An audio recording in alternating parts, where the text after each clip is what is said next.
Welcome back, everybody. This is the Renegade fight. As we all know, tonight and today, all across college football was rivalry week. And tonight, Florida State played Florida in the rivalry game. So the final score, giving you the final score, was 31-11. Florida has won against Florida State on tonight. So breaking down the game on tonight, um, Florida State came out on a strong start on the first few drives. Um, moved the ball pretty well, and not only did they move the ball pretty well, um, we looked pretty good in the first half. I was noticing spots and different situations in the first half where we got some first downs and we moved the ball pretty well. Um, Florida State jumped on the board first 3-0, and Florida just wouldn't give up. It was 7-3 for a while, and not only would it be in 7-3 for a while, Florida was playing good football as well. Florida State as also wouldn't give up the fight. Um, we played okay, pretty good in the first half, and overall, I would give that first half a C plus because we did come out and we did try to move the ball a little bit. We had a lot of turnovers in the game. From what I understand, we had 7 total turnovers, and that's not good if you want to win a football game. But at the same time, uh, you're talking about the offense still trying to get it together with new players coming in and out. So uh, the second half as well, um, we had some sparks. We moved the ball down the field. We had some first downs. I noticed that we gambled a little bit on the fourth and two, and not only did we gambled a little bit on the fourth and two, we also tried to open the playbook a little bit. And I was thinking while watching the game, uh, opening up the playbook, um, we were getting players in the game to showcase some of their talent um, that we want to see going into the off season and into the spring. So we in the second half we also made a few mistakes. Um, we were driving down in the end zone late in the fourth quarter, and we got a fumble. But looking at the box score, we were pretty much even in a lot of categories. So just to give you the stats of the game for Florida State, Luke Cromahawk passing uh, threw the ball 28 times, 15 completions. He had 139 yards. Rushing, Lawrence Tuafili, 9 carries, 42 yards. Rushing as well, Luke Cromahawk, 21 carries, 32 yards. Receiving, in the receiving department, Lawrence Tuafili, 3 receptions, 39 yards. Ja'Kai Douglas, 4 catches, 33 yards. We were trying to move the ball um, as best we could, and it just wasn't enough.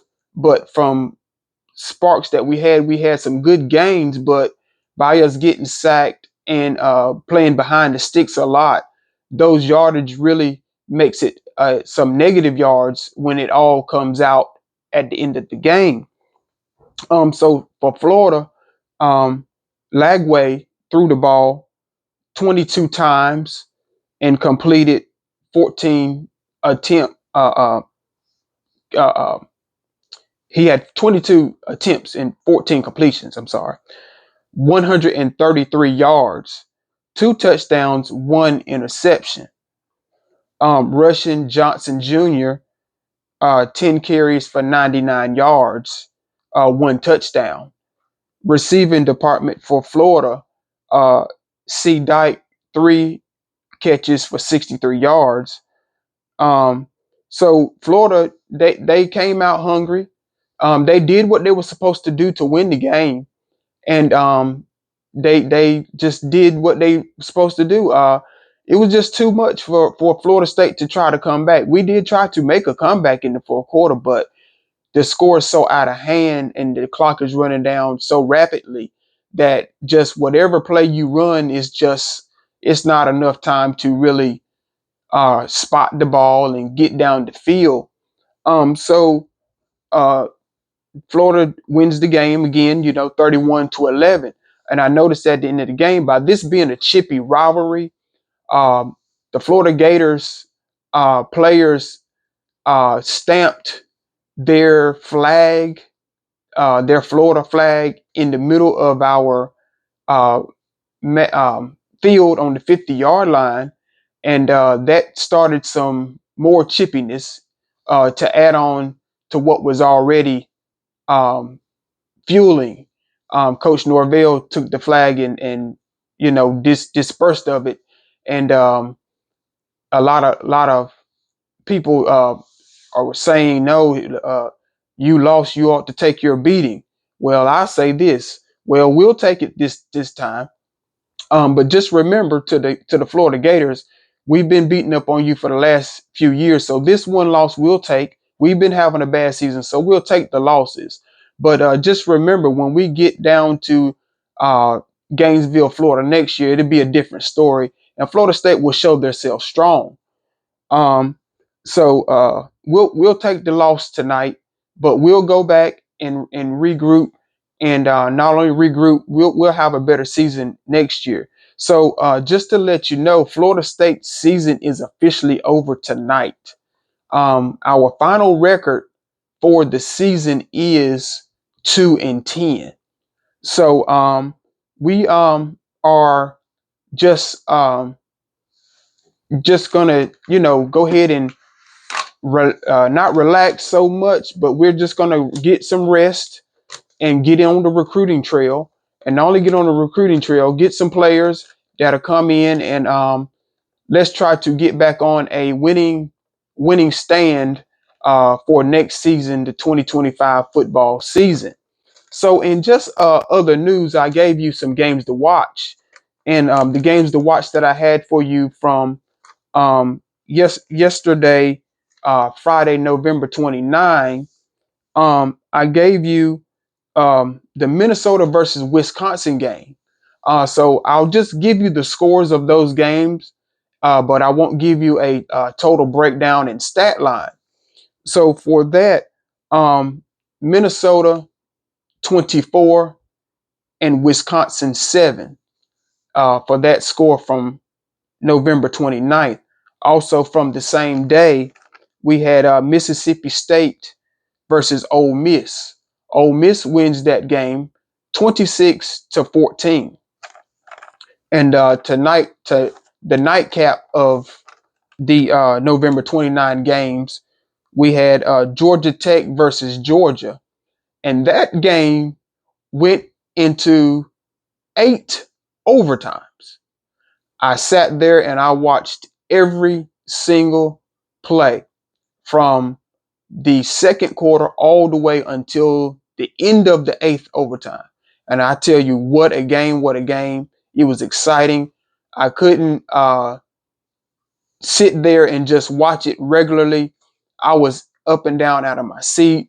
I was just like, I didn't want to miss a play because it was so exciting. And it seemed like to me, every overtime got better and better. So that's the kind of football that I like to see. And then not only like to see in that kind of football, I knew going in that Georgia Tech was not going to lay down in front of Georgia.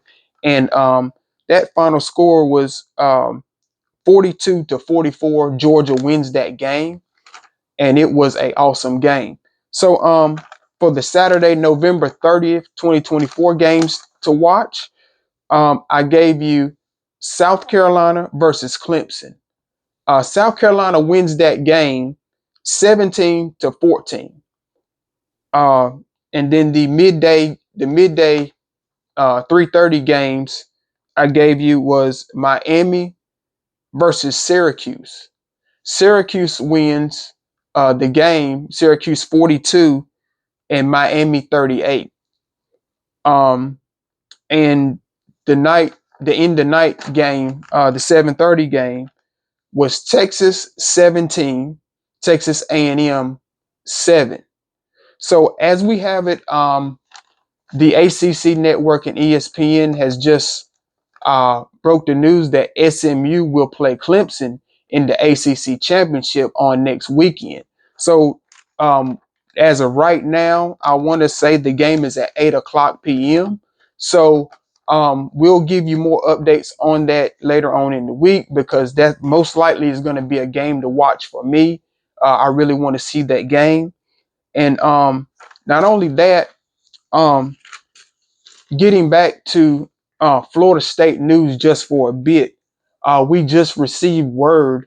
I don't know what part of the day that this was happening, but just it was some breaking news earlier today in Tallahassee. And in Tallahassee, Florida State has a new offensive coordinator, Gus Malzahn. Um, if you know anything about Gus Malzahn, he is a winner. He is a winner wherever he has been. He has been the head coach of Auburn University, and he also was the head coach of UFC, the UFC Knights. Uh, so as of right now, to give you more information on that, but as of right now, from what we are being told, Gus Malzahn will be the new offensive coordinator of the Florida State Seminoles for the 2025 season. And just to give a shout out of the week, if you notice, there is a balloon um, arch or balloon statue or whatever you may want to call it. It's a balloon display behind me. I want to give a shout out, a special shout out to Demi Jade Events out of Raleigh, North Carolina. Um, I gave some thank yous at my birthday party today. So I wanted to give a shout out to Demi Jade Events. Um, so um, I just got word after the event was over that they were responsible for the balloon arches that was there, and also other balloon things that they've done. And I also wanted to just, thank them so very much for going out of their way to help make my birthday party extra special. I gave thank yous to all my vendors that were there today as well. So this was a group of ladies that was told to me after the party was over. So that's why I'm giving them a special shout out uh, on the broadcast tonight. So just wanted to give that information out to you. You can find them on Instagram, Demi Jade Events, Raleigh, North Carolina. So just thank you again for watching. I encourage everyone to like, share, subscribe. This is RDJ, and this is the Renegade Fight. And always fear the spear.